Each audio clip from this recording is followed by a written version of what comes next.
Buenos días, Manuela. Hola, bienvenida. Bueno, bienvenida. He venido yo a tu casa para hacerte esta entrevista. A la Manuela la conozco de hace muchos años. Es una persona muy completa y bueno, vamos a dejar que nos explique un poco ella quién es y qué está haciendo en la comunidad, que hacemos esta entrevista cada mes hacemos una entrevista en la comunidad y este mes me gustaría que hablara ella y explicara su experiencia, no tanto como lo que hace en la comunidad, sino como deportista, que es una crack, ¿vale?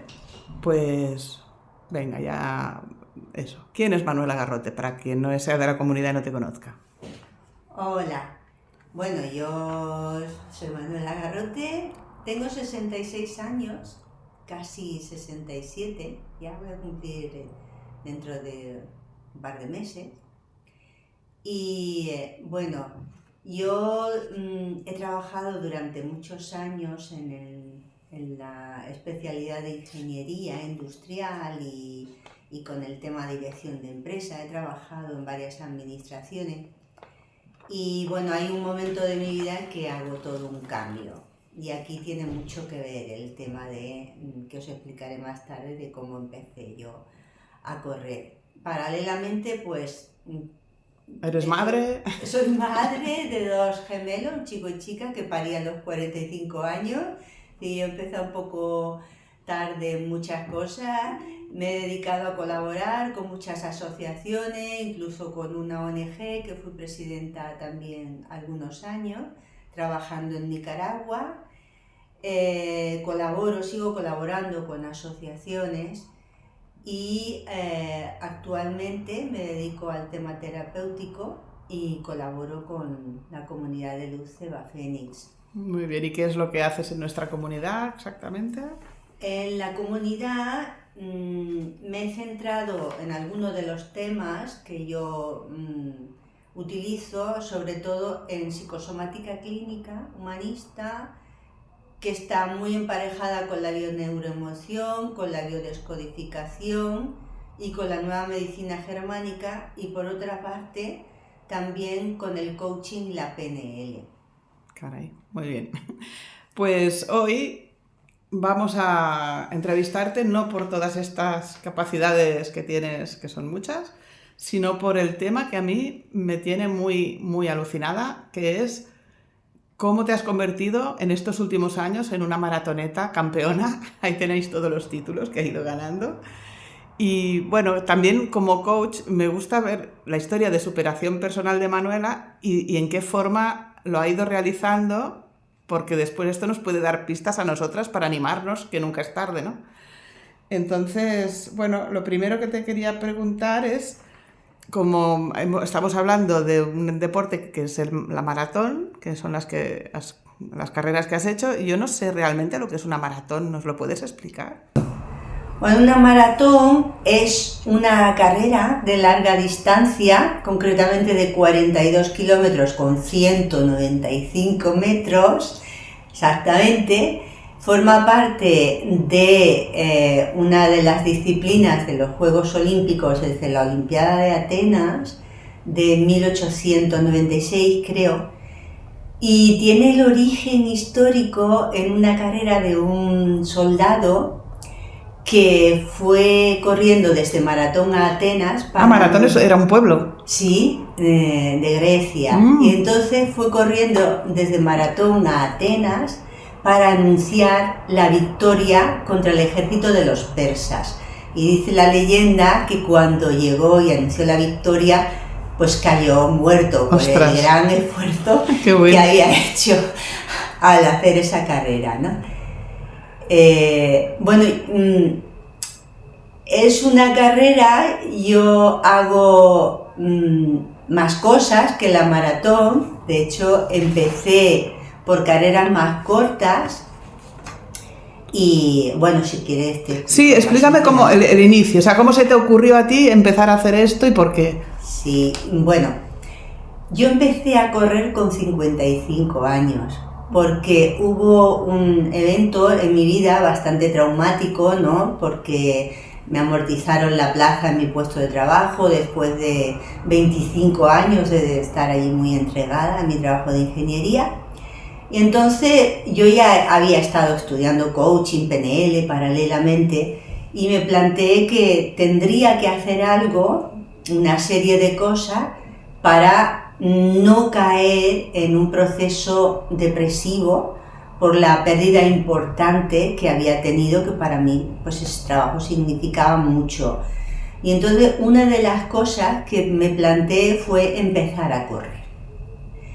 No había corrido nunca, desde el instituto que tenía 14 años, pero carreritas cortas allí, no había corrido nunca, y entonces me hice un planteamiento, hice una programación de objetivos para empezar a correr. Como buena coach. Sí, ya había estudiado coaching por aquel entonces, ya en programación de objetivos, y empecé en principio sin ningún asesoramiento, lo empecé 1 minuto corriendo, 1 minuto andando, 1 minuto corriendo, 1 minuto andando, así fui progresando y me planteé hacer en 6 meses la media maratón de Granollers, que es la mitad de la distancia que os he comentado antes. Ajá. Entonces fui avanzando en mi programación, viendo todos los elementos que me hacían falta. Empecé a correr, incluso no tenía ni unas zapatillas adecuadas, y bueno, al final pues corrí la media maratón de Granollers en esos 6 meses y con un tiempo concreto, que es el máximo que te dan en carrera. Qué guay. ¿Y tuviste a alguien que te asesoró? ¿Has dicho que no, que te lo hiciste En principio fui bastante autodidacta, leyendo, estudiando, pero bueno, después recurrí a mis hermanos, que ellos también corrían, y al final pues también me asesoraron. Muy bien. ¿Y cuántas maratones has corrido desde entonces? ¿Esto fue en qué año has dicho? A los 55, pero hace 10 años, ¿no? Hace 11 años. Con 55 años, en el 2014, y entonces, bueno, seguí corriendo con constancia, salía... ¿Cada día? Cada día no. Empecé a correr 3 veces al día, después añadí otro, luego ahora os comentaré cómo es el entrenamiento, porque he ido añadiendo cada vez más cosas, vale. ¿no? Entonces, ¿solo corres maratones o haces otro tipo de deporte? En principio te comento que tardé 3 años en correr la primera maratón, porque, bueno, yo en principio me lo planteé como correrla yo por aquí, por los alrededores, y coger agua de las fuentes que había alrededor de Granollers. Pero corriendo con un grupo, le iba comentando a una persona, he pensado de hacer yo este reto, de correr la maratón y tal, yo sola por aquí por los alrededores. Me preguntó, ¿cuándo piensas hacerla? Digo, pues mira, he pensado el 6 de diciembre. Y entonces los que venían detrás me dijeron, pues el 6 de diciembre la maratón de Valencia, pues venga, vamos a hacerla todo. Y fue mi primera maratón, la maratón. La de verdad, o sea, primero hiciste la de Granollers a los 6 meses. Eso fue una media maratón. Una media maratón. 21 kilómetros con 95. Vale, tienen una cifra cada maratón. Vale. La de Granollers es media. Media maratón. La mitad de una maratón. Vale. 21 kilómetros con 95 metros. ¿Y la de Valencia? La de Valencia, la que yo corrí, eran 42 kilómetros con 195 metros. Y desde entonces, pues llevo corridas 11. Y bueno, la 12ª será la que tengo planteada para el 13 de mayo. Y ya tengo elegida la siguiente, a la del 3 de mayo. Muy bien, porque te tienes que inscribir antes también, ¿o no? Sí. ¿Y qué te ha enseñado correr maratón sobre ti misma, sobre la mente, sobre...? Primero quería comentaros que aparte del tema de la maratón, yo también empecé a ir por la montaña. Vale. Y en plan senderismo, pero también en algunos momentos corriendo, ¿no? Que por la montaña también se puede correr. ¿Cómo se llama? ¿Como aquel que sube y baja montañas? Sí, eso se llama trail. Vale. ¿vale? Puede ser trail de montaña o de campo. El de montaña es muy complicado, ¿no? Por las alturas que se tienen que salvar, sobre todo, ¿no? Claro. Y me ha enseñado, la montaña también me ha enseñado mucho, a la vez que la maratón. Es una cosa que se complementan bastante para mí, ¿no?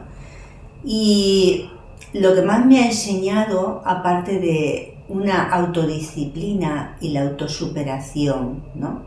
Y me ha enseñado mucho sobre mí misma, porque yo cuando corro es como que hago una meditación activa. Yo estoy pendiente como de mis sensaciones, de lo que hay alrededor, estar muy presente. Estar muy presente. Entonces, para mí, tanto el correr como el ir por la montaña me sirve mucho como una introspección muy íntima y me lleva a un conocimiento personal importante. Como le digo a mis hijos, me quita todas las telarañas mentales y me deja una mente como mucho más abierta, más clara, para afrontar mi vida, mi trabajo, etcétera. Bueno, yo cuando voy andando muchas veces se me va ordenando todo, o sea, sí. En vez de quedarme en casa me voy a caminar por la naturaleza, se me armoniza la cabeza, se me pone en orden, o sea... Sí, pues para mí es igual. Muy bien. Para mí es igual. Vienes de una formación técnica de ingeniería y de dirección de empresas. ¿Cómo conviven todos esos aspectos dentro de ti? Porque claro, son... Bueno, es una parte muy, muy física, otra muy mental, sí, otra más intuitiva. Sí, tienes emocional. Bueno, al principio me lo preguntaba, pero en estos momentos está todo integrado. Lo que sé es que es mi estructura de personalidad. Esto lo comprendí bastante bien cuando estudié numerología con Salomón Selan, y él entre sus números tiene uno que es un número kármico, que es el 26-8. Y entonces convive ahí todo un tema de muy la tierra, muy... el cuerpo. Exactamente, pero el 26 es una tonalidad del 8, que es lo que le da el aspecto de aprendizaje en el camino de vida, que tiene que ver con la salud y la enfermedad. Ah, qué bueno. Y siempre he estado interesada por eso. Entonces, o sea, al final es lo mismo todo. Y al final, pues bueno, convive en mí todo. Y a nivel de movimiento, pues también lo comprendí bastante con el nivel de astrología, porque yo tengo a Marte y a Urano en la casa 6, que la tengo en Leo, y entonces y también Venus está ahí en conjunción, y como que me da mucha chispa de movimiento, ¿no? Y también es muy terapéutico para mí. Sí, qué bueno. Yo tengo Marte y Venus también en Leo, tocando la casa 6, y en la casa 6 tengo todos mis planetas personales, o sea que sí que para mí ha sido la salvación, el moverme, el hacer deporte, yo en mi caso voleibol. Pero es como que las emociones, todas las cosas que me desbordaban, yo me ponía a hacer deporte y centraba mi atención ahí, ponía toda mi energía ahí y se me ponía todo bien, o sea, ha sido mi salvación. Sí. Y la naturaleza, son las dos cosas. Pues igual, ¿no? Es que somos como hermanas gemelas a veces. Sí.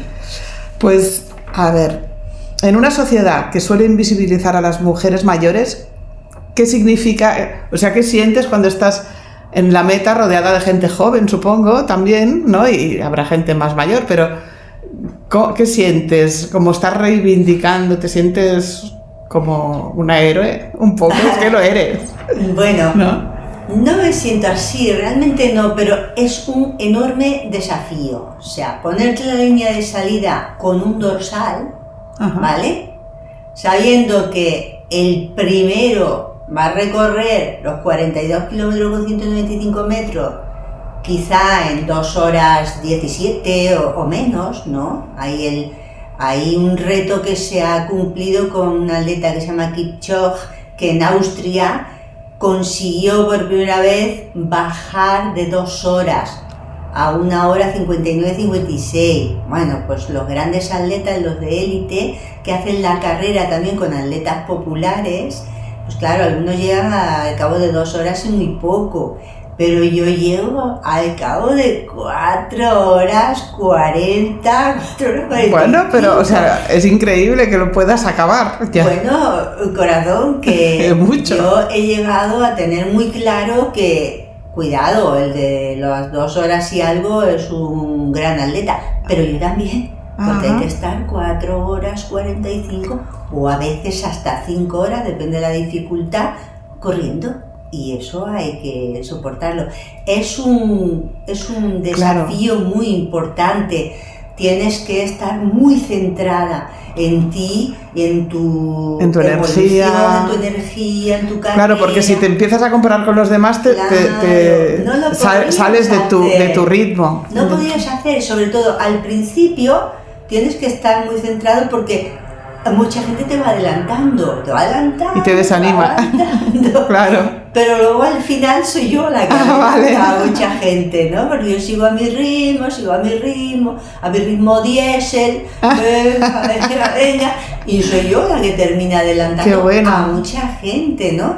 Pero es todo un desafío de aguantar ahí esto y de estrategia, ¿no? También. Estrategia también. Hay que ponerle mucha cabeza, no solamente se corre con el cuerpo. Vale. Es cierto.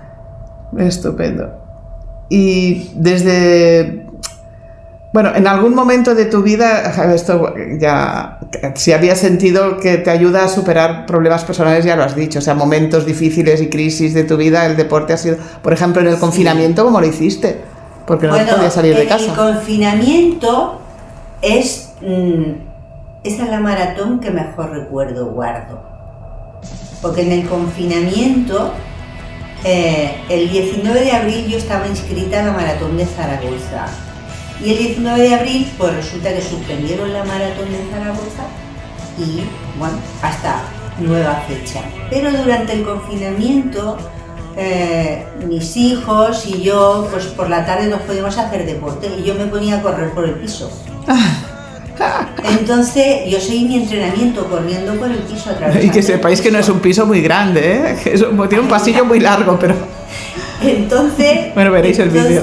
Lo que hice fue, me planteé correr la maratón el 19 de abril y tracé una línea a lo largo del piso de 19 metros y entonces atravesé el piso 2.222 veces en casi 6 horas, porque claro, haciendo tantas curvas, pues tenía que correr muy despacio, pero estuve las 6 horas sin parar, me monté mi habituallamiento en la mesa, mis isotónicos... Tenías tus asistentes, los hijos... Mis geles, lo fueron grabando, pero yo tenía allí mis geles, mi isotónico, mis 6 horas sin parar. Qué bueno. ¿Y tu familia te ayuda en este tema? Porque claro, una mujer normalmente que tiene que atender la casa y todo, y o sea, priorizas esto y lo entienden. En mi casa, mi familia es respeto absoluto. Ellos saben que esto forma parte de mi trabajo, que es una necesidad vital para mí, y entonces es respeto absoluto. Si yo tengo una salida, pues bueno, los chicos tienen ya 21 años y entonces yo intento ayudarlos al máximo porque están estudiando, entonces bueno, pues también tengo el sol en Cáncer y soy muy madraza. Muy madrazas, por eso. Sí. Todas las ONGs y todo, siempre cuidando. Pero para mí ya he aprendido que la primera eres tú. Unas prioridades y tengo la gran suerte de que tengo el respeto absoluto de mi familia. Mi compañero Isidro pues también empezó a correr y bueno, pues también... ¿Te acompaña? Sí, bueno, cada uno hace su entrenamiento, pero quizás salimos juntos, hacemos un buen tramo juntos y luego cada uno hace su entrenamiento. Y viene a las maratones, te apoya. Y está inscrito, se va inscribiendo en maratones también. Qué bonito. Sí. Y la alimentación, porque claro, yo ahora estoy experimentando también que como no haya un buen descanso, un buen movimiento y una buena alimentación, que las tres cosas van una detrás de... O sea, van sincronizadas, si no, no hay manera de que funcione todo. Sí. A una cierta edad sobre todo, porque cuando eres más joven puedes hacer de más y de menos, pero a partir de los 50 ya como que has de fila sprint, ¿no? Sí, es cierto. Yo de hecho soy vegetariana ovoláctea. Le añade además. un puntito de complicación, pero bueno, hace muchos años que también estudio Con todo lo que dicen de la proteína y proteína sí, y proteína. Sí, yo lo tengo muy pendiente, Ajá. el tema de la proteína. Tengo, bueno, realmente ser ovoláctea facilita un poco, porque yo, por ejemplo, Claro. huevos como mucho, derivados lácteos, Kéfir. sobre todo queso. Ajá. El kéfir no, el kéfir, tomo kéfir de agua que lo hago yo, Vale. que me sienta mucho mejor. También soy un poco alquímica, porque mi especialidad era la Brujilla. química industrial, sí. Pero tengo muy en cuenta el tema proteínas, y entonces, por ejemplo, lo compenso el posible déficit de proteínas con batidos de proteína de guisante. Y bueno, también tomo leche de soja, por ejemplo. Estoy muy pendiente De la proteína. Proteína, porque es cierto, a partir de una cierta edad empezamos a músculo. tener un deterioro importante de la masa muscular, que solamente se puede aminorar con ejercicio de fuerza, que también Sí. ahora está muy introducido en mi entreno, con proteínas. Y luego también tomo de suplementación creatina. Ah, creatina. Creatina, sí, ¿Para qué sirve? minimizar. La creatina, sobre todo, está muy demostrado que sirve para minimizar la pérdida de masa muscular. Y bueno, también ayuda de alguna manera a nivel del sistema nervioso. Vale. Y Te hace dormir mejor, a lo un año. mejor. Para dormir mejor tengo también mis truquillos, porque Ajá. me tomo... Dime uno, porque tomo- yo tengo un poco de problema ahí. Pues mira, yo lo que hago es tomarme bisglicinato de magnesio por la noche ¿Sí? y después también kéfir de agua. En, ¿Qué hago yo? En pastillas. En cápsulas. En sí. cápsulas, Sí. vale, porque yo no puedo beber tanto líquido por la noche si no me despierto para ir al baño Ya. varias veces. Y Pues luego mi último descubrimiento, que me funciona increíblemente, es el kéfir de agua, que lo hago yo con mis propios nódulos de kéfir Ajá. y con los dátiles menjul y Bueno, es que azúcar tú eres muy caña. constante. Yo lo he probado, pero no tengo la constancia para mantenerlo vivo. No así. Bueno, a ver, desde tu mirada también quería saber qué bloqueos interiores... Ay, perdón, que no tengo nada. ¿Qué bloqueos interiores ves normalmente en la gente que impiden que tengan un sueño como el tuyo y que se atrevan a hacerlo? ¿Sabes? O sea, ¿por qué la mayoría ya nos sentimos mayores y ya no intentamos y ya nos vamos como dejando ir? ¿Qué tenemos que entender y que cambiar ahí? Es complicado porque hay un patrón, ¿no? Hay un patrón de que tú tienes un ciclo de vida y de actividad y que a partir de ahí, bueno, pues eso, hacer ganchillo o Hacer zumba, como mucho pilates. haciendo las obras de la calle, que no tienes ya Todos los mucho chicos. que hacer, cuidar a los nietos, pero es como una barrera importante mental que hay que superar, ¿no? Porque la vida es vida y para mí movimiento mientras tienes ese soplo vital, ¿no? Y es una experiencia de aprendizaje y superación. Y normalmente lo que hay que romper es esa barrera que te dice... El techo ¿no? que te has puesto tú, ¿no? Sí, el techo que te has puesto tú, O que te han impuesto que la te sociedad han también. introducido, ¿no? Vale. Con una serie Los de condicionamientos sociales. arquetipos, de estereotipos. Vale. Y luego después el miedo, el bloqueo, realmente lo que yo estoy descubriendo es enfrentarse a nuestro poder. No somos capaces de reconocer nuestro poder, ¿no? Igual porque nos han quemado Sí, porque, tantas veces porque por expresarlo, sí, que estamos sí. ahí, ¿no? Un poco condicionadas por otras vidas también, por ese Bueno, por tema. otras vidas, pero tampoco hace falta ir tan lejos. Ya. Bueno, yo también hago regresiones, es una de mis especialidades, pero tampoco hace falta irte tan lejos, que con el condicionamiento Familiar, social, ya con esto es suficiente, sí. Muy bien. Bueno, yo tengo una madre que a mí en ese aspecto me saco el sombrero porque se puso a estudiar a los 40 años para poderse separar en una época en que no lo hacía nadie, ni separarse ni estudiar las mujeres. O sea, que tengo como un modelo familiar Sí. que me abre un poco más, ¿no?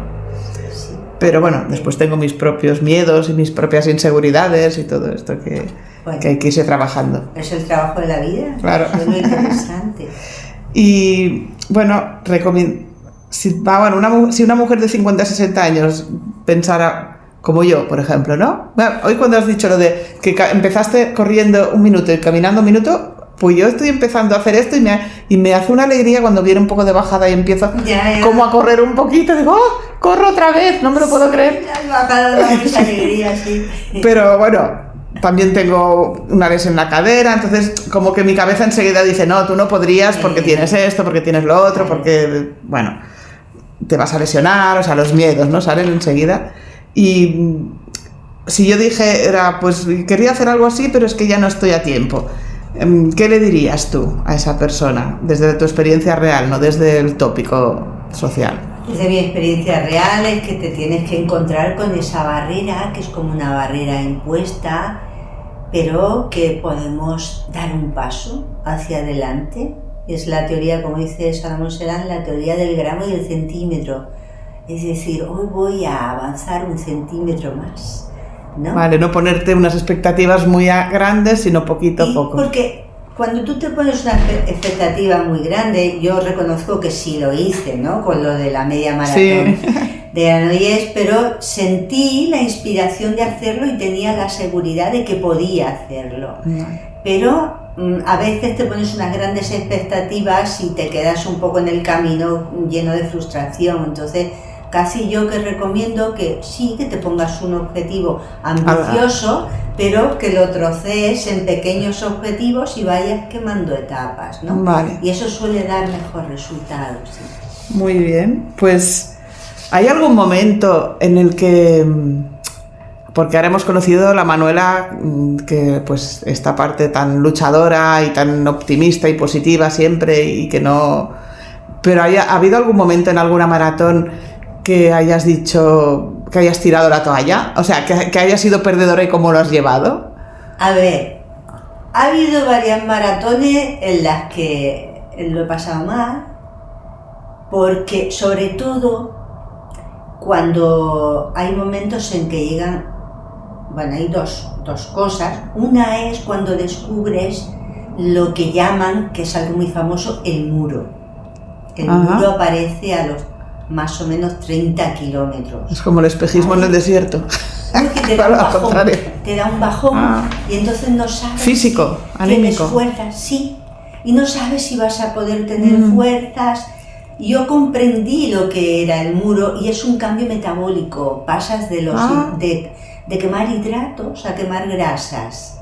Y entonces ese cambio metabólico, pues hasta que uno entra en el nuevo ritmo metabólico, pues hay ahí una distorsión física importante. Vale. Pero también tienes que tener en cuenta en la estrategia de la carrera la alimentación en carrera. Tienes que ir tomando electrolitos porque el sudor te hace perder muchos electrolitos.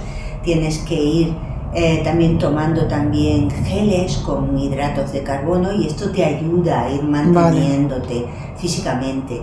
Y luego hay otro tema que también es duro, que es si tienes calambres. Los calambres musculares, cuando empiezas a tenerlos en la carrera, son complejos de ir manteniendo la carrera e ir superando. No paras, cuando tienes un calambre no paras para estirar.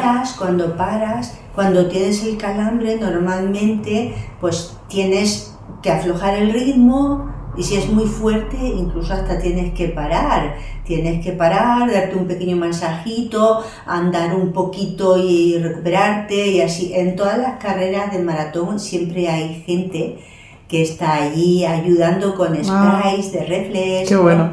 En la maratón de Zaragoza, que hice después, era muy gracioso porque había muchos chicos que iban con el reflex con patines.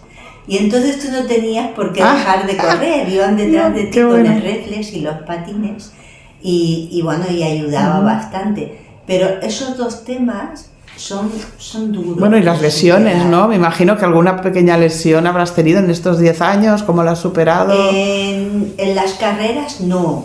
Las carreras no he tenido lesión, he tenido lesión corriendo por el campo. Al dar ahí un salto, pues en una ocasión me rompí la inserción del gemelo interno, ¿no? Hice un buen tajo en el gemelo, pero a nivel muscular. Y en cuanto pude, pues seguí corriendo. Yo intento resolver las lesiones en movimiento. Vale, esto lo he oído también de una fisio que sigo. Sí. Y bueno, pues, ¿qué hago a partir de aquí? Pues cada carrera es un aprendizaje y un cambio en la manera de entrenar. De la última carrera, que tuve también un tema de calambres así importante, pues he cambiado mi manera de entrenar y ahora, por ejemplo, le doy mucha prioridad al ejercicio de fuerza, Claro. que hago todos los días, hago un poquito de movilidad y ejercicio de fuerza suave, y 2 días a la semana pues hago un par de horas de un ejercicio de fuerza importante, con protocolo para piernas, para core, para brazos.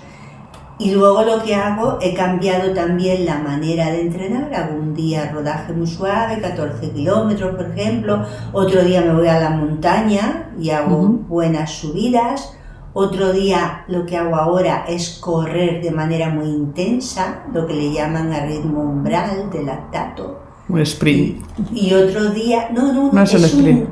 El sprint es un ritmo final muy rápido. Vale. El ritmo umbral es un ritmo muy rápido, pero sostenido. Constante. Sostenido 10 kilómetros o así. Uf. Y luego, pues el domingo suelo hacer una tirada larga. Este domingo, por ejemplo, me tocan 22 kilómetros. Madre.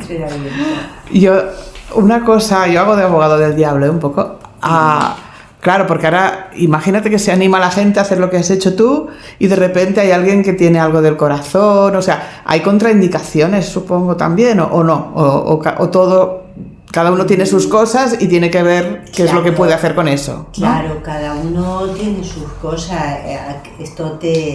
¿Tú podrías asesorar a personas que quieren iniciarse, por ejemplo? Yo podría asesorarle en cuanto a la técnica, pero en cuanto a la parte médica, hasta dónde puedes llegar, exige una responsabilidad personal y un conocimiento personal. Aunque yo también pues tenía dificultades y entonces las he ido resolviendo. ¿Has ido mejorando? He ido mejorando. ¿Y qué tenías, por ejemplo? Pues al principio tenía problemas que me dolía la rodilla, la cadera, y lo que hice fue ir a un podólogo deportivo. Entonces tenía una ligera basculación de cadera debido a un accidente que tuve hace mucho tiempo de tráfico, que tuve un latigazo vertical y entonces eso me había producido una ligera basculación de cadera. Esto yo no lo sabía. Y ahora tengo unas plantillas que me pongo con mis zapatillas y me ha mejorado totalmente. O sea, tú eres como un coche de carreras, que tienes que hacer la revisión. No te creas que me hago tantas revisiones. Lo que intento es conocerme lo mejor posible. Y bueno, cuando yo me escucho y veo que hay algo, pues entonces le presto atención. Muy bien. Pues súper interesante, no sé, ¿qué recomendarías a la gente de la comunidad? Que empezaran por alguna cosa, por ir a caminar, por ir a... Bueno, yo recomiendo un par de cosas, porque hay como 2 patas, ¿no?, que cuidar. Por una parte está el ejercicio de fuerza. Ejercicio de fuerza, y no es solo a partir de 50 años, es que a partir de 30 años ya se está perdiendo masa muscular, ¿no? Entonces, cada uno a su nivel puede empezar haciendo movilización, o sea, movilidad, trabajar con tu propio peso y poco a poco. Tengo un par de señoras de 74 años que de manera un poquito informal les voy asesorando. Qué chulo. Que empezaron a andar y ahora están trotando, ¿no? Entonces, por una parte está el ejercicio de fuerza, de ir poco a poco, porque el cuerpo necesita hacer adaptaciones. Entonces hay que respetar esas adaptaciones. Darle el tiempo, ¿no? Exacto, pero con la constancia. Vale. Y después hay otra cosa que para mí también es muy importante, que es el ejercicio aeróbico, que aunque solamente andes, ir metiendo tramos de caminata con mayor intensidad, ir haciendo caminata de mayor intensidad, porque hay otro parámetro muy importante que es tu capacidad para metabolizar el oxígeno, que es el VO2 max, que se llama, que aunque tiene una componente genética bastante importante, se puede desarrollar. Y esto, acláranos lo que es el ejercicio aeróbico y el anaeróbico, porque yo lo había estudiado pero yo no me acuerdo. Bueno, el aeróbico es el que tú básicamente, es un ejercicio que puede llevarte hasta una cierta intensidad, lo que yo te he llamado umbral de lactato, pero el anaeróbico ya es ese ejercicio que es a muchísima intensidad. No, con el otro también. Con el otro también sudas. Pero este es como que es a la mayor intensidad que tú puedas sostener, ¿vale? Y ese es el anaeróbico. Muy bien, pues no sé, ¿hay alguna cosa más que nos quieras contar así, más, no sé, como anecdótico, ¿no? Quizá, ¿en qué maratón recuerdas con mayor cariño? No sé, alguna anécdota que quieras contarnos. Bueno, después de la anécdota de la maratón en mi casa, que fue para mí muy emblemático, bueno, ha habido varias maratones que me han hecho mucha gracia, como por ejemplo la maratón de Madrid.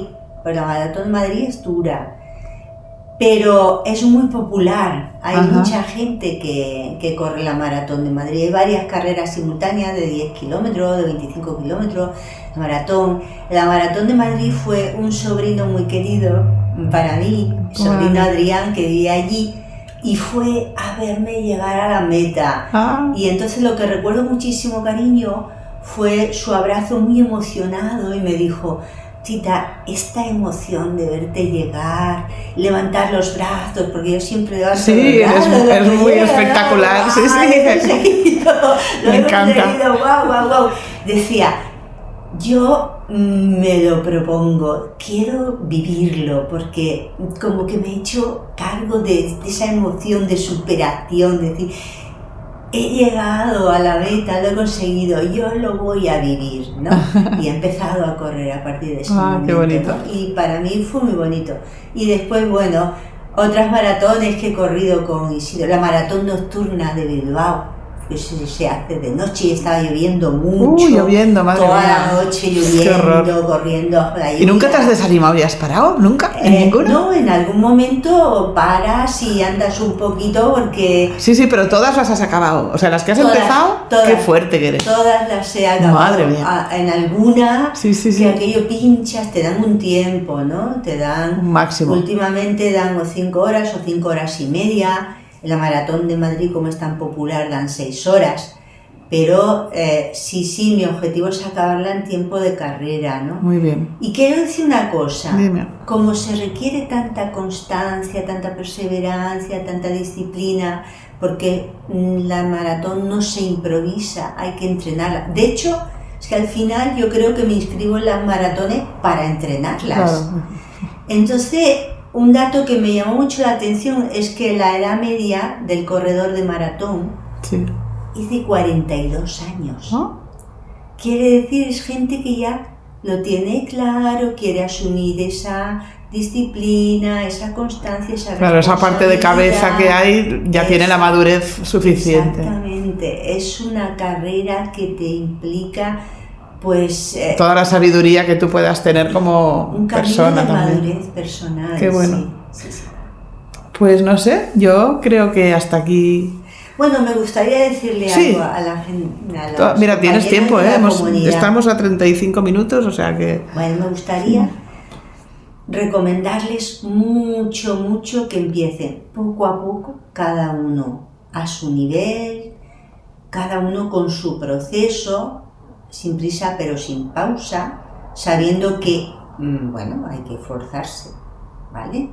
Pero hay que centrarse, hay que entrar en ese esfuerzo, es algo que... Eso al principio debe costar mucho, ¿no? Pero después ya debe ser como inercia casi, como que lo necesitas. lo necesitas, pero bueno, hay veces que da mucha pereza. Hace mucho La frío, verdad. hay hielo por acá, Sincera. tal. Me quedaría viendo alguna peli o algo. Claro. Pero es algo muy importante para ir para nuestro mantenimiento físico, mental, emocional. Y luego otra cosa, y es que es una inversión a futuro para intentar ser lo más independiente el máximo tiempo posible. Y eso es una responsabilidad nuestra. Cuando tenemos alguna incidencia que no podemos nosotros predecir, pues bueno, son las cosas que pasan. Pero sí que es predecible que si tú no haces nada por mantenerte en buenas condiciones, tu deterioro va a ser mayor cada vez, ¿no? Claro. Y eso es una responsabilidad personal, ¿no? Muy bien. Y esto es lo que quería, sobre todo también. Pues te lo agradezco muchísimo, me ha encantado, seguro que va a gustar mucho porque es por una cosa muy específica y que es difícil encontrar a alguien que pueda explicarlo así de bien, porque además tú tienes la capacidad de explicar las cosas como tienes facilidad en la comunicación, además de correr, puedes hacerlo. Y bueno, que estoy encantada de volver a encontrarnos en estas historias y que espero que sigas tiempo en la comunidad aportando y creciendo y ayudándonos a crecer a todos y junto contigo. Me encanta pertenecer a esta comunidad de EVA. Somos varios terapeutas, cada uno aporta una especialidad o especialidades concretas. Todo es altruista, es una vocación de servicio, ¿no? De acompañar, de compartir lo que más o menos sabemos cada uno. Y aprender a hacer comunidad, ¿no? A mí me estimula también el hecho que en el futuro creo que necesitamos aprender a estar en comunidad y apoyarnos unos a otros, confiar más unos en otros. Esto es ponerlo en palabras así más académicas, pero es una necesidad arcaica. Vale, sí, hoy lo explicabas. Aquí en la caverna yo necesito mi clan para sobrevivir. Claro. Y entonces cada uno en la caverna tiene que aportar para que tenga la supervivencia del clan. Claro. Y también quería comentar una cosa interesante que también comprendí corriendo, y es que aquí en la caverna hay que moverse para ir a cazar el mamut, para buscar las raíces, los frutos, el agua, todo. El agua. El movimiento significa vida. La quietud significa muerte. Qué fuerte esto. Es algo muy biológico. Y entonces el movimiento, que significa vida, también retroalimenta de vida. Claro. Y es algo que también, bueno, ¡bravo! Me encanta. Bueno, pues creo que sí que lo vamos a dejar aquí ya. Muy bien, gracias. Muchísimas gracias y bueno, seguimos trabajando juntas y haciendo cosas chulas. Eso espero. Chao. Hasta pronto.